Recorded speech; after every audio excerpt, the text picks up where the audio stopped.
Clear. Next example आहे आपलं 2 digit example आहे हे. add 74 add 66 less 52 add 36. add 74 add 66 add 66 करायला आपल्याकडे बिट अवेलेबल आहेत का? नाहीयेत. मग काय करायचं? लेस म्हणजे add 6 चा फॉर्म्युला यूज करायचा. add 10 less 5 add 1 कुठला फॉर्म्युला यूज केला आपण? add 60 करायला add 6 चा बिग फॉर्म्युला आता 6. add 10 less 4 कुठला फॉर्म्युला यूज केला इथे आपण? 6 करायला बिग फॉर्म्युला add 6 चा. less 52 आता less 52 कशा करणार? तर less 50 करायला less 5 चा big formula less 10 add 5 less 50 झाले less. आता less 2 करायला less 10 add 8 less 52 झाले less 2 करायला आपण बिग फॉर्म्युला यूज केला. add 36 add 36 करायला बिट अवेलेबल आहेत का आपल्याकडे? नाहीयेत. मग काय करायचं? add 30 करायला add 10 less 7 add 30 करायला add 3 चा आपण बिग फॉर्म्युला यूज केला 6. add 10 add 6 करायचे आहेत ना. add 10 less 5 add 1 कुठला फॉर्म्युला यूज केला? Big formula. आन्सर सॉल्व झाला आपला. आन्सर किती आलं? 124. Abacus clear. नेक्स्ट एक्झाम्पल आहे आपलं add 13 add 89 less 19 add 35. add 13 add 89 add 89 करायला आता बिट अवेलेबल आहेत का आपल्याकडे? ना 80 तर आहे 80 पण 9 करायला आता बिट अवेलेबल आहेत का? नाहीयेत. मग काय करायचं? आधी आपल्याला add 10 करायला लागतील. त्याच्यासाठी add 10 करायला add 1 चा formula add 1 less add 10 less 9 केले less add 10 केले less 1 less 19. आता less 19 कसे करायचे? तर less 1 चा फॉर्म्युला less 10 add 9 ना less 9 less 10 add 1 कुठला फॉर्म्युला यूज केला आपण? बिग add 9 करायला बिग फॉर्म्युला add 35. आता add 30 करायला बिट अवेलेबल आहेत का आपल्याकडे? नाहीयेत. मग काय करायचं? add 30 चा add 10 less 7 कुठला फॉर्म्युला यूज केला आपण?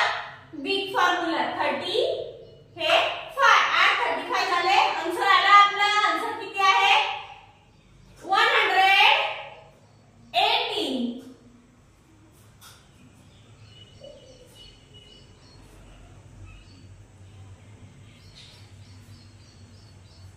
Abacus clear. नेक्स्ट एक्झाम्पल आहे आपलं add 45 add 63 less 21 add 53. add 45 add 63 add 63 करायला आपल्याकडे बिट अवेलेबल आहेत का? 3 तर पॉसिबल आहेत पण 60 ऍड करायला पॉसिबल नाहीयेत. मग काय करायचं? add 60 ऍड करायला add 6 चा फॉर्म्युला यूज करायचा add 10 less 4 म्हणजे कुठला formula? Big formula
Abacus clear.